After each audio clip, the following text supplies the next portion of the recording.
The question is for us, are we following after him? This means that some of us, we're going to go through these things in our lives that are going to be difficult and hard. Like for me, for example, I got saved at the age of 20. I grew up in church, but I wasn't a follower of Jesus. And then at the age of 20, God radically got a hold of my heart, and I began to grow, and I lost a lot of friends during that time. Because I realized when I hung out with my friends, I looked more like them, and I stopped looking to Jesus. I had to set boundaries in my life. My addiction, I had to let it go. It took a while, but getting help that I needed and joining a church in a small group, those desires became strangely dim and far away. And then I joined a small group, and in that small group, that's where I grew the most.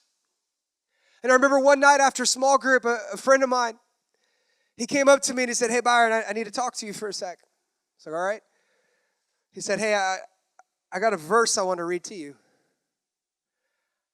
The sexually immoral will not inherit the kingdom of God." So what does that have to do about me? He said, "You're living with your girlfriend. I know you're having sex with Ashley. It's a sin, bro." And I was confronted, and I had to make a decision. What am I going to do with this? First, I got angry at him. It's like, who do you think you are to get involved in my life, right? He was a friend. That's who he was. Who cared about me. And so I made a decision. So we're going to put a boundary at 10 o'clock. I go home. Moved out of her apartment. I moved in with my grandparents. And for a year, I paid Ashley's rent while living in another house. Because I had to make a decision to submit my life, which includes my sex life, under the lordship of Jesus. Simon had to submit his sorcery. I had to submit my sexual desires and my proclivities and my habits and my addictions. What are you submitting under the lordship of Jesus?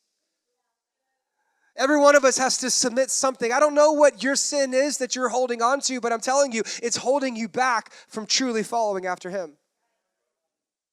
You will never give up something that God will not give back tenfold when you worship him.